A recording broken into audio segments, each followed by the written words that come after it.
तकनीक की भूमिका। यूरोप में 19वीं सदी में आए परिवर्तनों।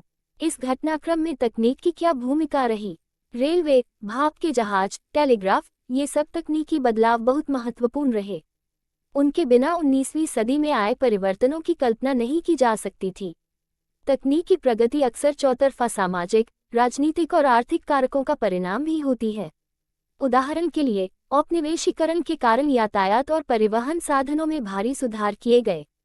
तेज चलने वाली रेलगाड़ियां बनी, बोगियों का भार कम किया गया, जलपोतों का आकार बढ़ा जिससे किसी भी उत्पाद को खेतों से दूर दूर के बाजारों में कम लागत पर और ज्यादा आसानी से पहुंचाया जा सके।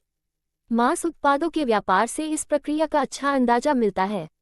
1870 के दशक तक अमेरिका से यूरोप को मांस का निर्यात नहीं किया जाता था।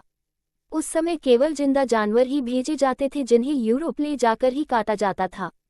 लेकिन जिंदा जानवर बहुत ज्यादा जगह घेरते थे।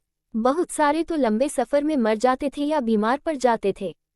बहुतों का वजन गिर जाता था या वे खाने के लायक नहीं रह जाते थे। इसी वजह से मांस खाना एक महंगा सौदा था और यूरोप के गरीबों की पहुंच से बाहर था। दूसरी तरफ, ऊंची कीमतों के कारण मांस उत्पादों की मांग और उत्पादन भी कम रहता था। नई तकनीक के आने पर यह स्थिति बदल गई। पानी के जहाजों में रेफ्रिजरेशन की तकनीक स्थापित कर दी गई जिससे जल्दी खराब होने वाली चीजों को भी लंबी यात्राओं पर ले जाया जा सकता था। इसके बाद तो जानवरों को यात्रा से पहले ही मारा जाने लगा। अमेरिका, ऑस्ट्रेलिया या न्यूजीलैंड सब जगह से जानवरों की बजाय उनका मांस ही यूरोप भेजा जाने लगा। इससे न केवल समुद्री यात्रा में आने वाला खर्चा कम हो गया बल्कि यूरोप में मांस के दाम भी गिर गए। यूरोप के गरीबों को ज्यादा विविधतापूर्ण खुराक मिलने लगी। पहले उनके पास सिर्फ आलू और ब्रेड होते थे। अब बहुत सारे लोगों के भोजन में मांसाहार और मक्खन व अंडे भी शामिल हो गया।